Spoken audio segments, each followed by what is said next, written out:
Welcome to Night Shadows.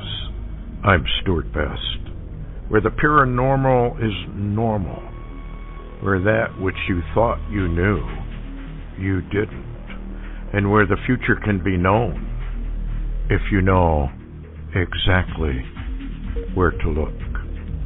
Well, good evening, everyone. Thanks for tuning in. We've got Larry on the phone down there in the Southland. Hi, Larry. Hey, Stuart. And we have a surprise guest, and that's Steve Fletcher, if we can get him on here. Let me just see what's happening. Hello, Steve. Are you there? Yeah. Can you hear me? Yep. Loud and clear. Loud and clear. Oh, well, good. Welcome to the show. Thank you. Why don't we start? We got Larry on. Larry, you still there?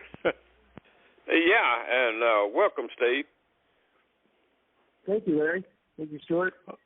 Okay, why don't we start off with what you've got, Steve, about the 29th, 30th, and July 1st. Sounds very fascinating. High watch time. So why don't we go ahead and get into that? Okay. Well, I wanted to kind of lay some foundation here of what we're looking at and why I'm watching now June 29th, June 30th through July 1st. Really, it has to do with the sign of Jonah that we were watching and that we saw 1 year ago. It was a little hard to follow this exact understanding of the sign, because the sign itself came last year on June 11th. You following me? Mm-hmm. Yep. The sign came last year on June 10th and June 11th. We had the solar eclipse on June 10th, and we had a man swallowed by a whale on June 11th. And on the same day in Great Britain, the replica of Noah's Ark, which is also a 40-day sign. I mean, we have a 40-day sign in the sign of Jonah, but we also have the Ark being detained, and that's also a 40-day sign. So we have a very powerful sign of Jonah last year on June 11th. Mm-hmm. And we were watching that out through this whole year, bringing us to June 11th of 2022 as a 1 year warning, and what I thought would be Pentecost, the true date of Pentecost, if you consider the fact that Passover landed on a Saturday and that the count might be delayed for another week to Pentecost. And so we were watching June 11th, June 12th through June 13th on this sign of Jonah as a 1 year warning. Now, this went past, we went past this. As soon as we went past this, I took that to the Lord in prayer, and I said, Lord, what is going on with this sign of Jonah? Because it just seems to be so powerful, so true, so real. I mean, it looked like such a wonderful and perfect warning to June 11th of this year. And the Lord put it in my heart that we need to consider the fact that the June 10th solar eclipse and the June 11th swallowing of the man by a whale was on the Hebrew calendar the first day of Tammuz, which in Israel is the true beginning of summer. And this is the warning that Jesus gave to us. When you see all of these things, you know that summer is near. Now, we have the beginning of summer on the Gregorian calendar, which is basically the solstice, right? We watch the solstice at the beginning of summer. But in Israel, they have their own calendar, and I went and looked up a number of resources within the Jewish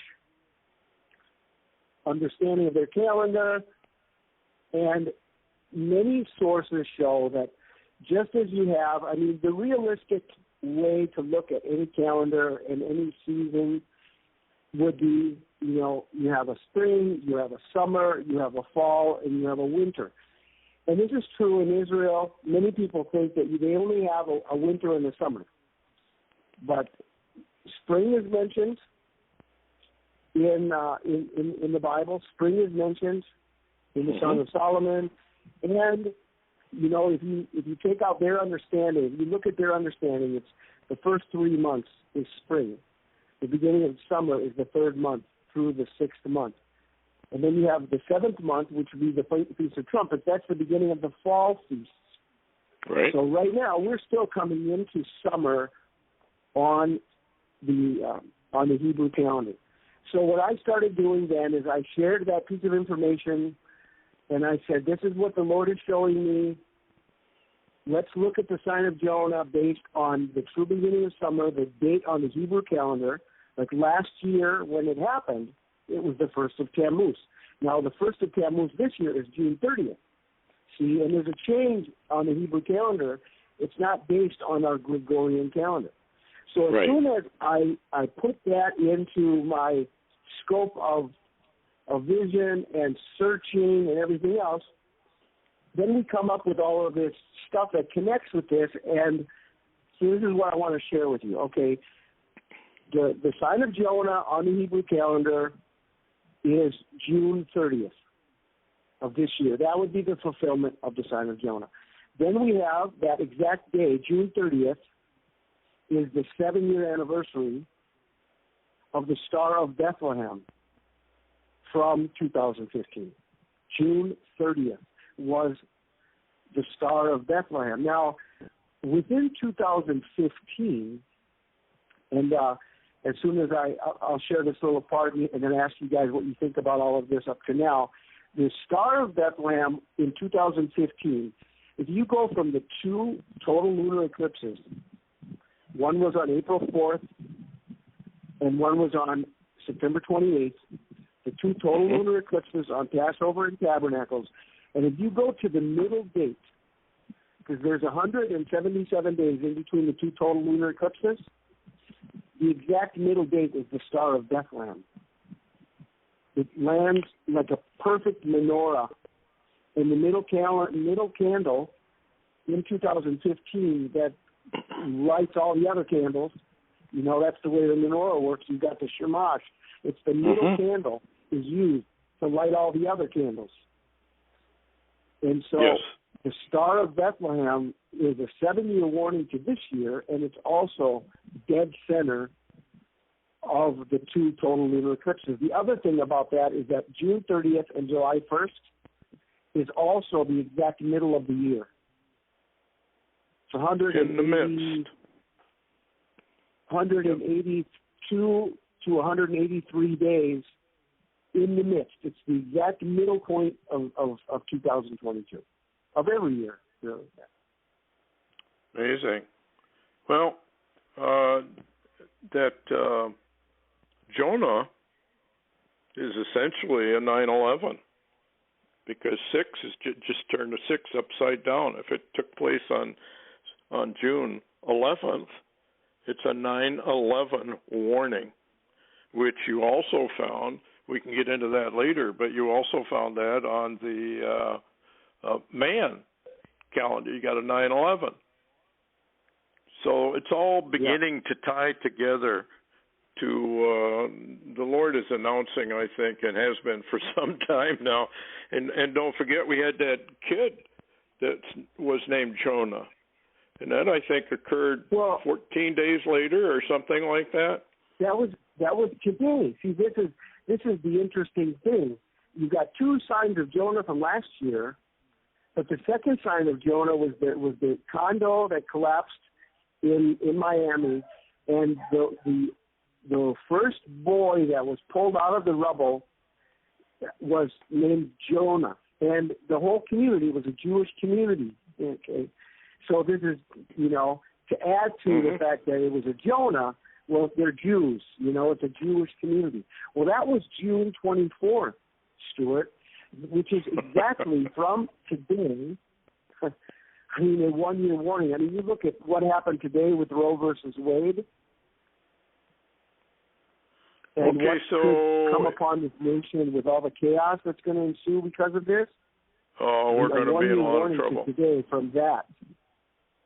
Well, you know what's interesting too, Steve, is if you go from 624 and add 7, what do you come to?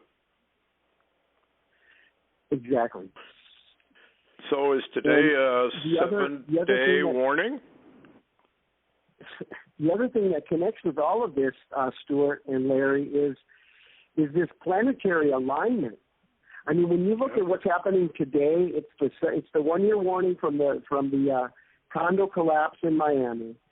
It's the best day of the alignment. Everyone is saying that the best day of the alignment is today because it was today that the moon was perfectly in between Venus and Jupiter, Venus and Mars. It made the perfect setup as far as, you know, the best day of the alignment. And and then you have Roe versus Wade today on the best day of this alignment.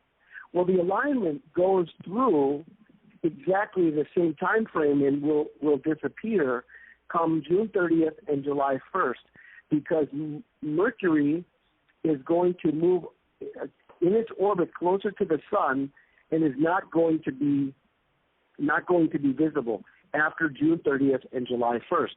So that means this whole planetary alignment with 5 visible planets without the need for a telescope throughout all of the month of June is going to end.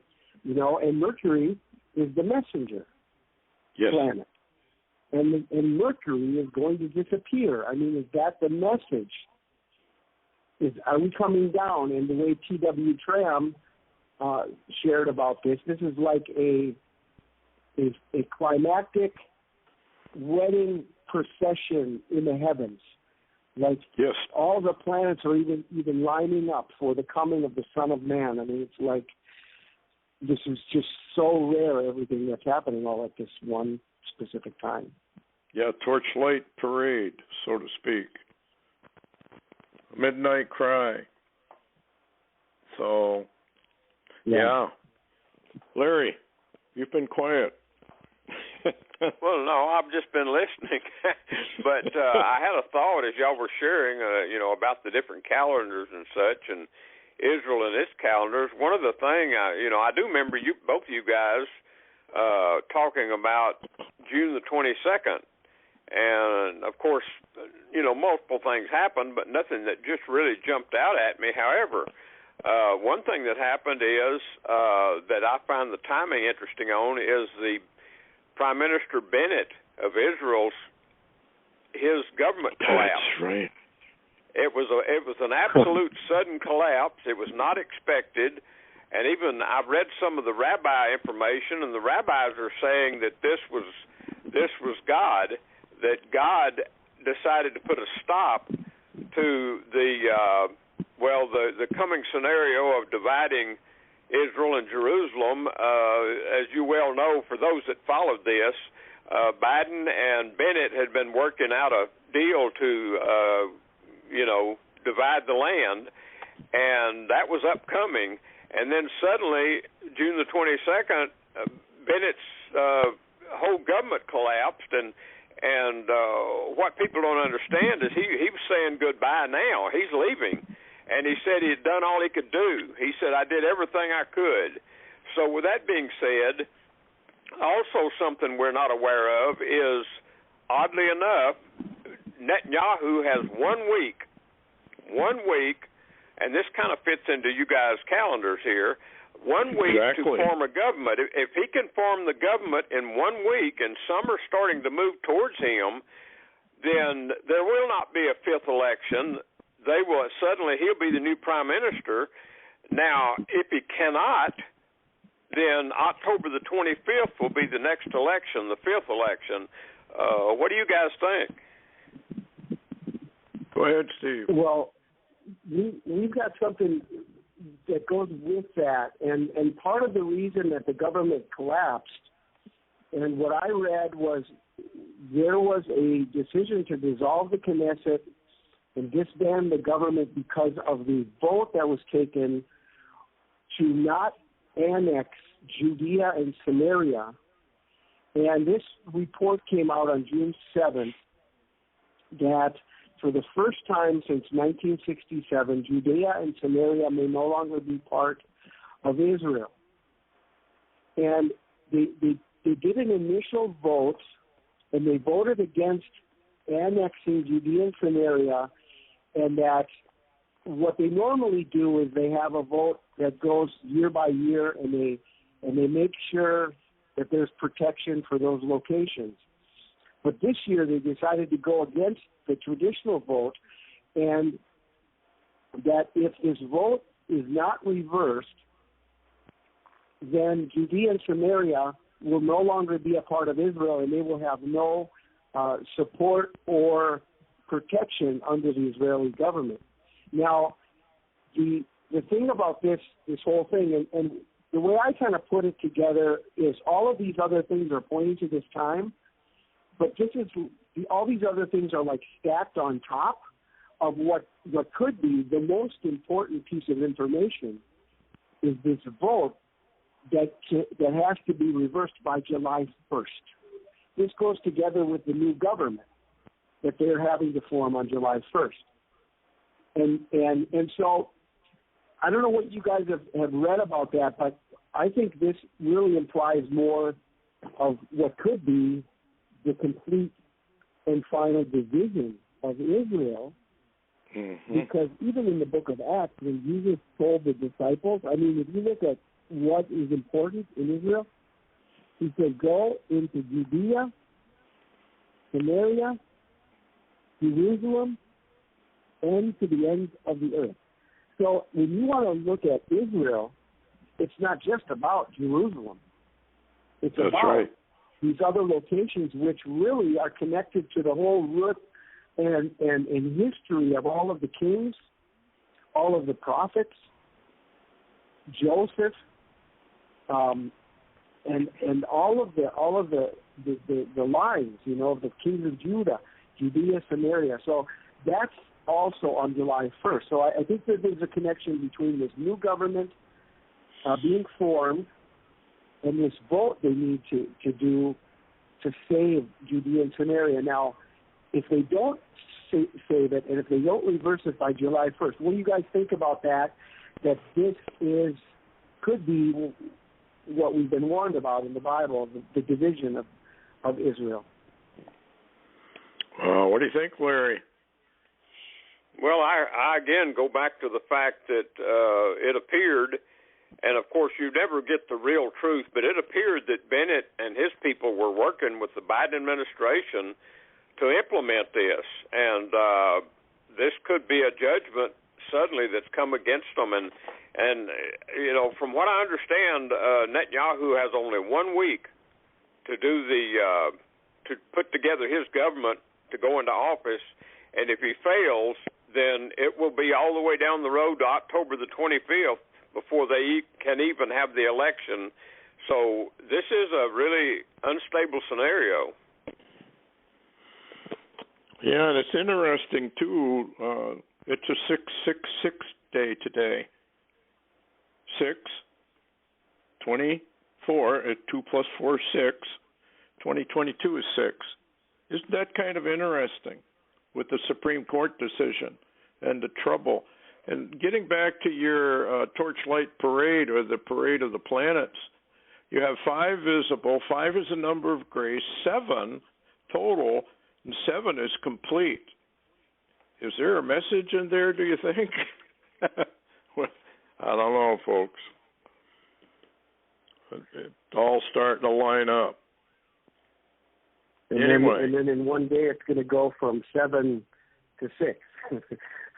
Yeah. But the other thing that happened on June 22nd, like Larry was saying about, he noticed that Israel's government disbanded on June 22nd.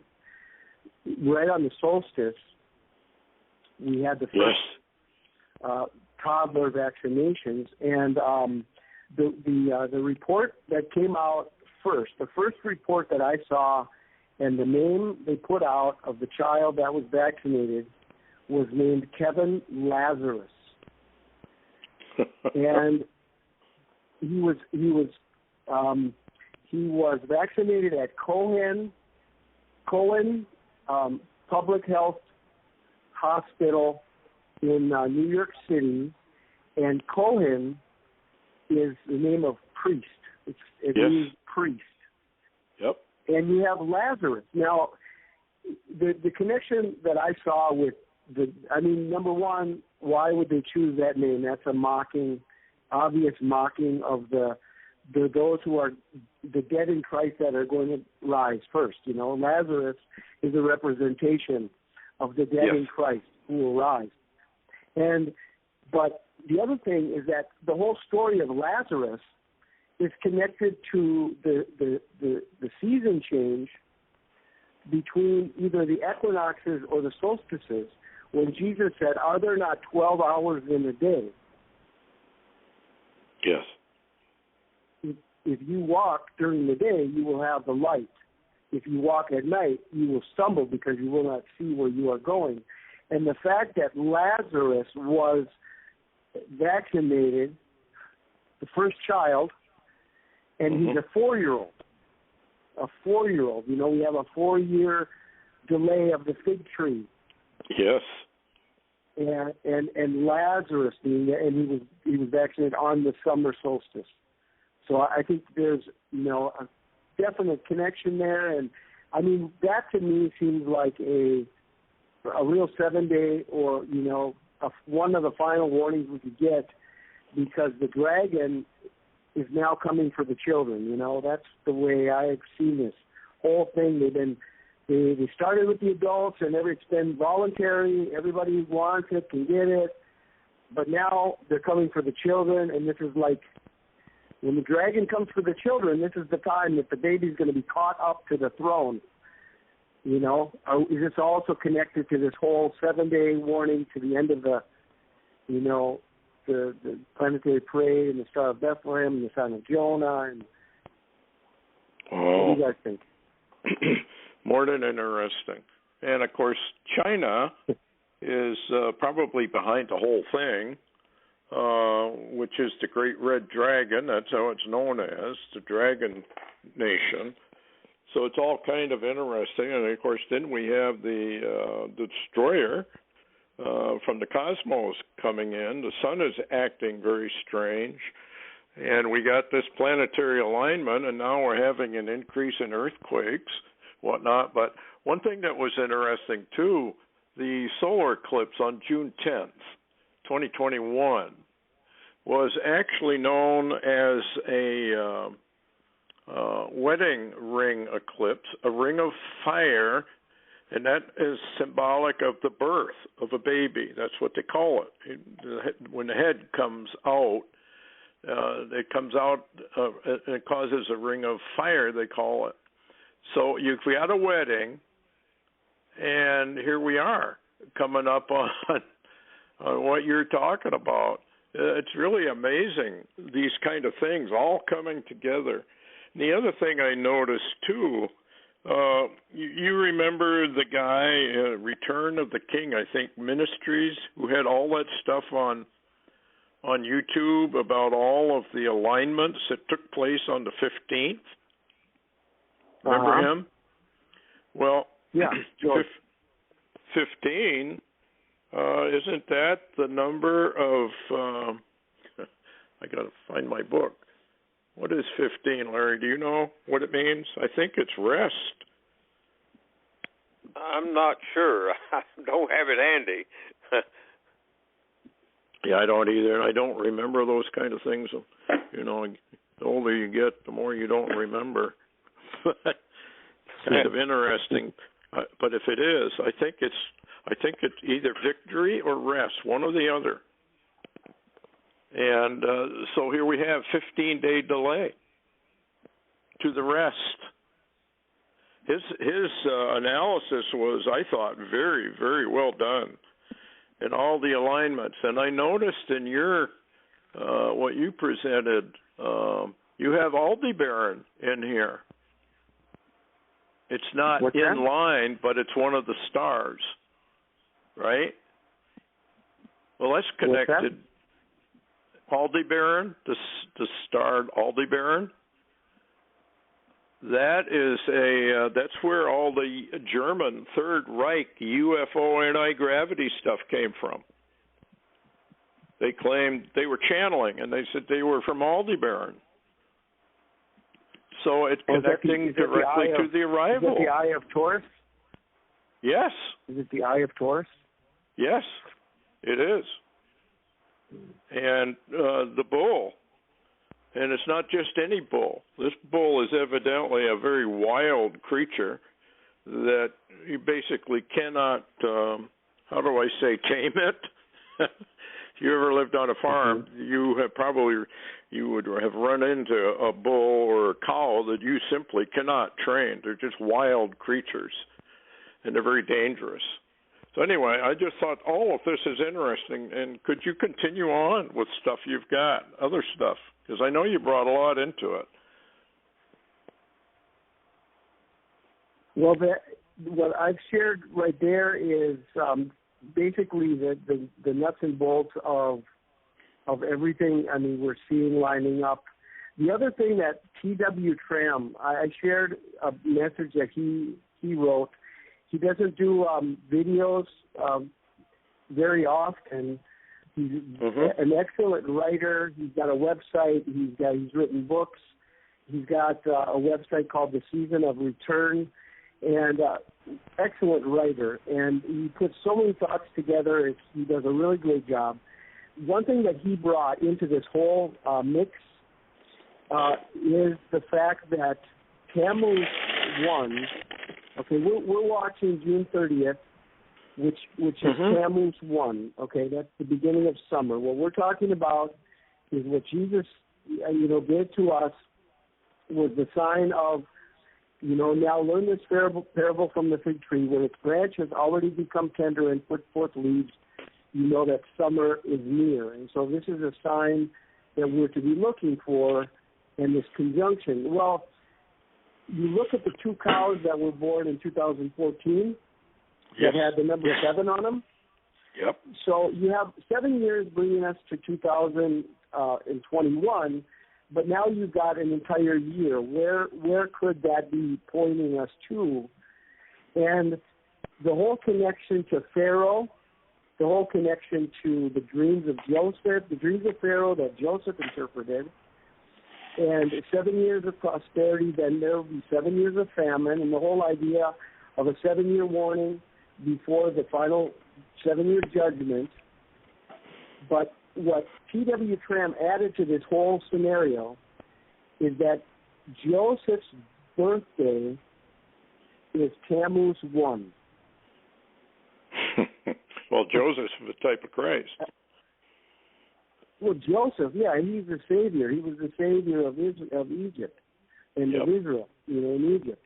And the fact that he got the dreams, he was the one who specifically presented the beginning of the 7, the end of the 7, the start of the new 7, and the saving grace, how to get themselves out of it. He was the one who presented the whole solution. Could it be connected to him and the message between the two cows, but also the fact that if you look it up, it's really interesting. He was born and died on the same day. That's the Jewish tradition. Tammuz 1 is Joseph's birth and death date. Oh. Well, I did look up the number for 15 because he had that minister had all that stuff laid out very well. And it was fairly complex, but at the same time fairly simple.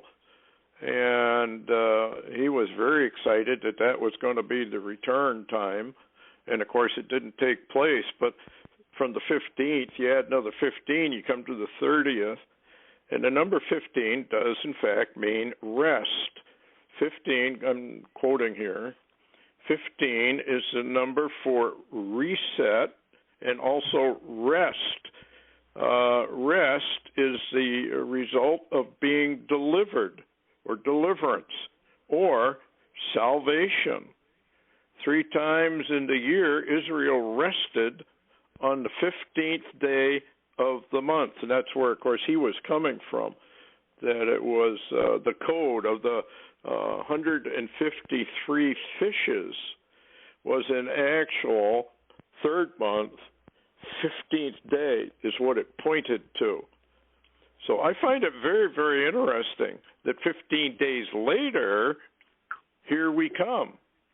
And, of course, if you add your Joseph, 7 good years, 7 bad years, plus 1 is 15. So it all is merging together rapidly, I think. And with what's happened today, it could well be a 7-day warning. Yeah, and to put this into perspective on what you were saying about Aldebaran and Taurus, yes. Today with the alignment, the moon in between Venus and Mars, the moon and Venus are both in Taurus. Today, tomorrow they're closer to the Pleiades on the 25th, and the actual day that Venus is closest to could be, some consider to be the blink of an eye, Aldebaran, the eye of Taurus. Yep. That one moment,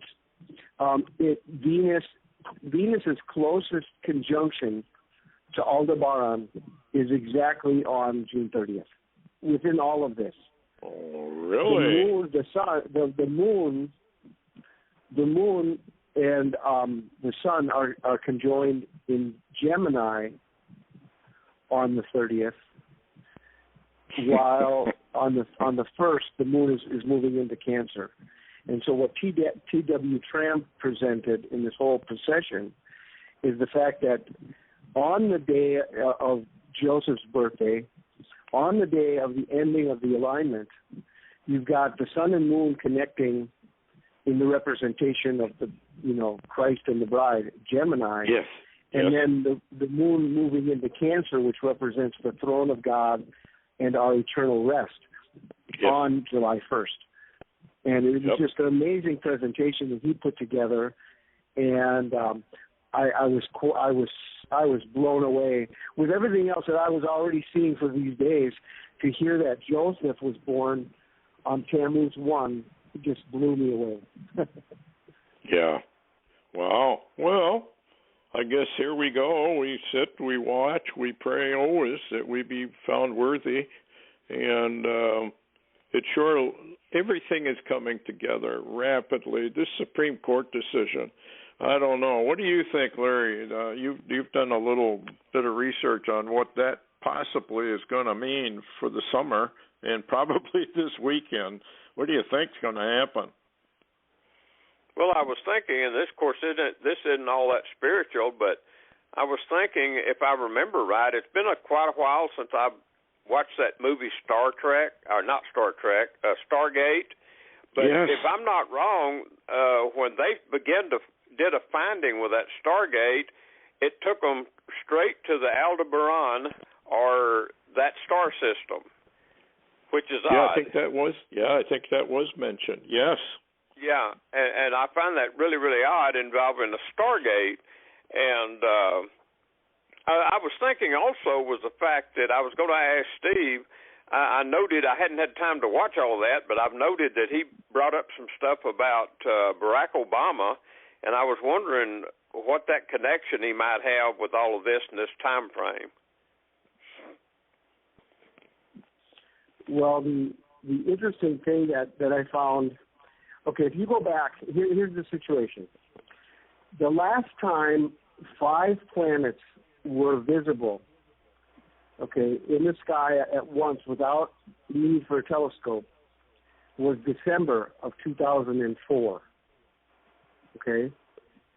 Now, if we go back, this alignment right now, the last time it happened was the Indian Ocean tsunami happened. That was December 26th of 2004. That is connected to the last time this exact alignment took place. But, and this, I shared this in one of my videos about the 7-day difference between June 24th and July 1st, because 7 days after the Indian Ocean tsunami, Barack Obama became a U.S. Senator on January 3rd, 2005.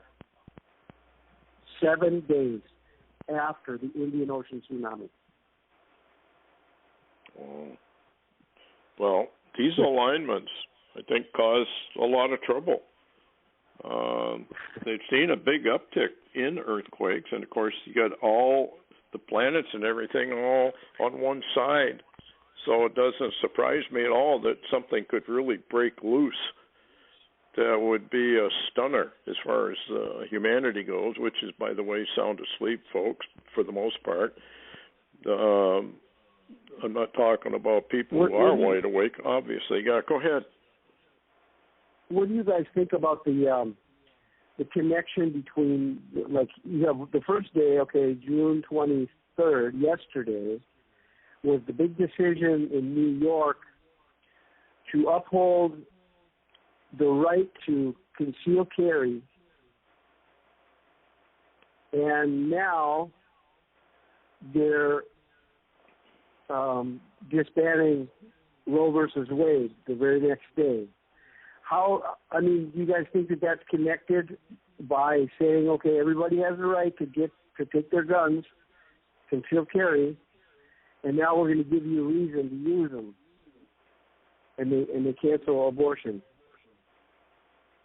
the very next day? What do you think? Do you think there's a connection there between the two things happening and kind of the government's desire actually and push to actually start chaos from within?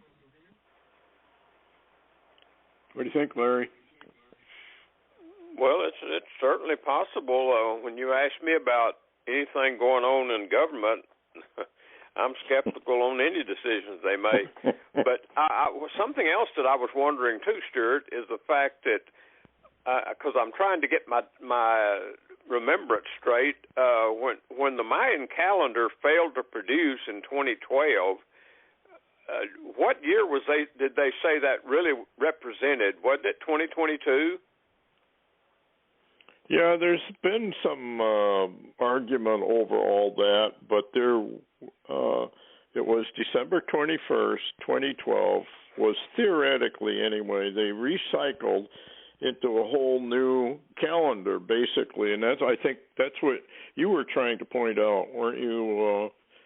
When you go to the Mayan and their calendar, it's 139119 or something like that. Yeah, actually on July 1st, on July 12th, it was 130911. And now that if you go forward 19 days to July 1st, the actual date on the Mayan calendar on July 1st is 13091119. So you've got a 9/11 double. Yes. With the number 13 in the Mayan calendar on July 1st. And that could be, any 3-day connection. If you're looking at any type of 3-day connection to like July 4th and Independence Day, and there's so many anomalies. I think that, like today, from Roe versus Wade, the day they canceled Roe versus Wade, it's 18,050 days. So you've got a 6,000, 6,000, 6,000 plus 50, which is the number of Jubilee. And then if you go forward 10 days, it's 18,060 days. And 60 would be like Babylon destroyed in 1 hour on July 4th. It's just, the numbers are really crazy, but there's so much July time that we are watching right now.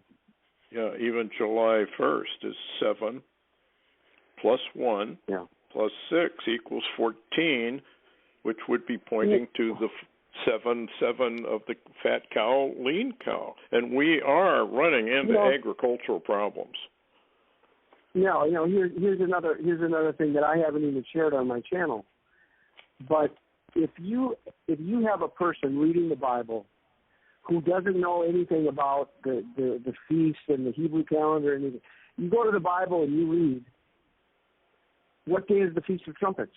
For anybody in America, anybody who follows the Gregorian calendar, according to the Bible, what day is the Feast of Trumpets? the first day of the as 7th month.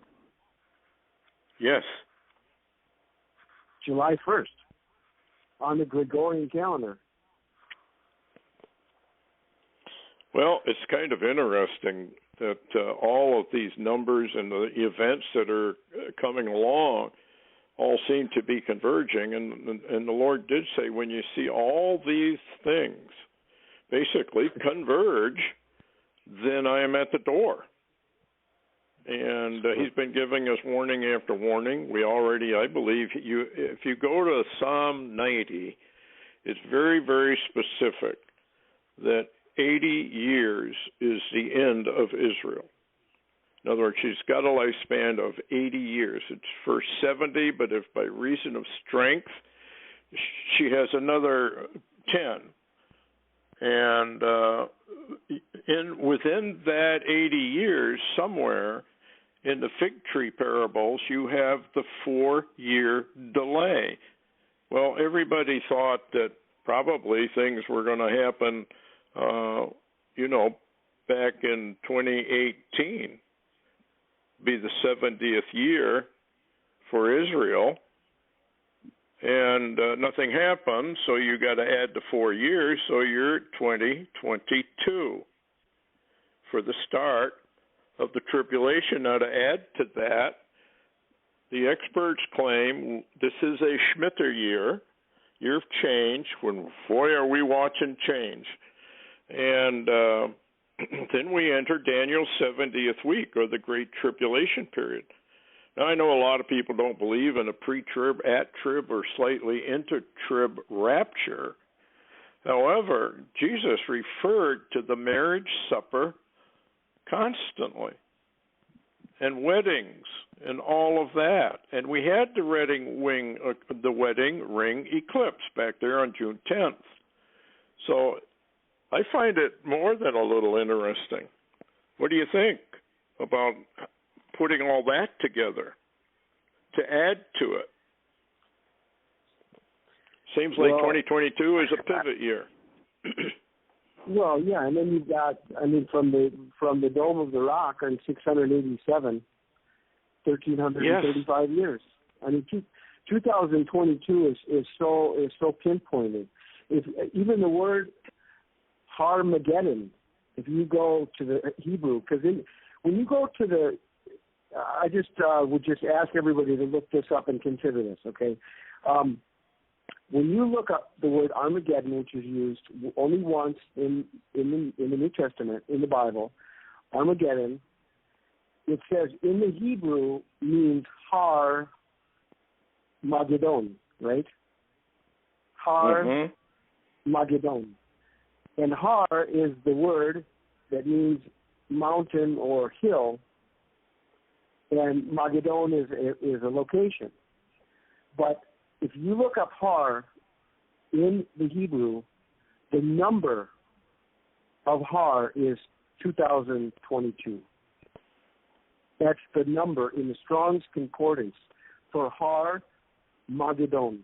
It's two words, and in the English Bible, in the New Testament, it says in Hebrew means Har Magedon. So what is it telling us? Well, go look it up in the Hebrew. It's telling you. Why would it tell you it's in the Hebrew? They want us to look it up in the Hebrew. And so if you go to the Strong's Concordance, even the number of Har is 2022.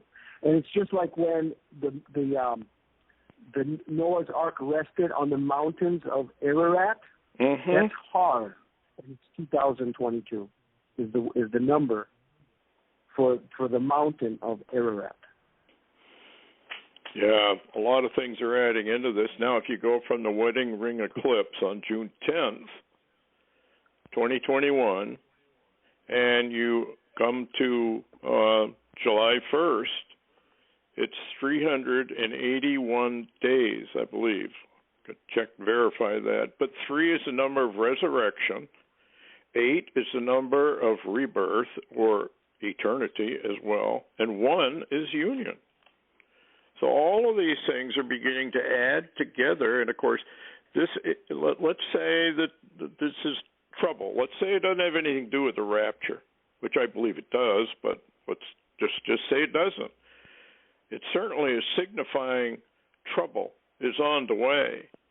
And I'm curious as to why the Supreme Court did this ruling on a Friday, knowing full well that the weekend is when most people are off. Maybe they did it deliberately. I do believe they do that sort of thing deliberately. Why wouldn't you do it like on a Tuesday or a Wednesday when people are working, so that they'd have a little chance to simmer down before the weekend? No, they have to do this, and they have to do it now, and so we have a weekend ahead. I don't know what's going to happen. Larry, you did some work on that. Evidently, they're calling for major rioting, are they not? Well, they're calling tonight for a night of rage, but they're also, if the intelligence that's coming in, they seem to be indicating that this whole summer will be a summer of rage, and of course, well, that's possible. I was thinking also, and I can't vet it because I'm not real sure when the abortion situation in America began, but Michelle Bachmann was on the War Room this morning, and she was sharing how that she could not believe that it has taken 50 years to stop the nationwide slaughter of children as a nation. And so if that's true, if it's been 50 years, then that's 50 is a number for the Holy Spirit. Well, what's interesting also is what Steve brought up, babies. And we are considered babies as far as children, as far as the Lord is concerned. His people are basically, the man-child is the church. I don't want to get into an argument about that, but that's basically how it works out. A lot of people call, well, the bride of Christ, how can that be a man-child? Well, the church is made up of priests and kings. If you go into the New Testament and read that fairly closely, you'll find that man-child fits exactly the star sign that occurred way back in 2017 on a 923. Well, we just went by a 623 with the gun reinstatement, actually, of what the Second Amendment, at least it's a giant leap, of what the Second Amendment actually is for. And people seem to forget what happens when a nation gives its guns up, when the people, then the killing starts because they can't defend themselves. And that's why the United Nations is going after the guns. It's the UN that's behind all of this. It's not these governors and it's not these senators. They're getting their orders. They're getting their marching orders. And they are going to get the guns. I remember Justice Scalia, who died some time ago, murdered, in my opinion, totally murdered, said they're going to get the guns. It's just going to take them a while to do it, but they're going to get the guns. This is what they have to do. If the people are armed and they've got ammunition and they know how to do it, then this is a hard nation to take down. And so you weaken up the men. You turn them into girly men, as Schwarzenegger would call them. They're very feminine, and they don't want to fight, and they eventually lose all of their independence. And this is about where we are now. Hopefully, something, and I did have a statement from the governor of New York, and Biden himself said, well, that's totally contrary to the Constitution. No, it isn't. Bill of Rights is very, very specific in the Second Amendment. And it doesn't say reasonable. It doesn't say rational. It says the right of the people to bear arms to maintain a free state, not a Biden dictatorship or an Obama dictatorship or a United Nations dictatorship or a World Economic Forum dictatorship. The right of the people to keep and bear their arms is to kill these people when they come, and it's what they're committing. I call it slow treason. It's incremental biting off of the Constitution and the Bill of Rights. They just very subtly nibble away at it so slowly that nobody knows what's been done. And at the same time, they soften up the people. And then they raise up these people that wouldn't have a firearm in their house for anything. And I feel sorry for those kind of people because there's been a lot of home break-ins that are going to get far, far worse as the economy goes down. And they're not going to be able to defend themselves. There's going to be a lot of deaths in the houses. It's coming up, particularly if this thing goes on a rampage. They need any excuse they can get. Black Lives Matter, Antifa, whatever communist cells they can bring out. I think that's what's coming. What do you think? And how are things down there in Mexico, in your area? Well, we're pretty much living in a dream world down here. I mean, none of this stuff that's happening in other places is affecting us. Prices have all maintained pretty stably. Gas has always been very expensive down here, more expensive than it was in the States. But it's remained where it has always been. It's about, about $1 a liter. So it's about $4 a gallon. It's been that way for a number of years. So they're not jacking it up right now because of everything else that's happening, everything they're trying to do in the United States. So right now, gas is less expensive here than it is in the States. I saw somebody with a picture of strawberries, a little normal tub of strawberries for $20 in California right now. And we can still get a little tub of strawberries down here for $2.50. So, wow. You know, food is cheap, electricity is cheap. I mean, I'm really living in a dream place here. Yucatan, Mexico. It's really hot, but it's a great place to live. It's been a wonderful place to be here for 30 years. So, I'm glad to hear that. Yeah, Larry. Yeah, I was going to tell Steve that if he waits much longer, though, Biden's plan or the UN's plan or whoever's plan, that the Mexican president has just met with Biden to form a super state. In other words, Mexico and the U.S. and Canada will be all one state. So, wow, things may go south real quick down there in Mexico, Steve. Yeah, I haven't heard about that. I know that up till now, even the vaccination is not mandatory down here. So, you know, they were wanting all of the health workers and stuff to get it, and a lot of them did. But I know a lot of people who work in the health industry, nurses, doctors that haven't gotten it, and they've been able to keep their jobs. And you know, basically, they said we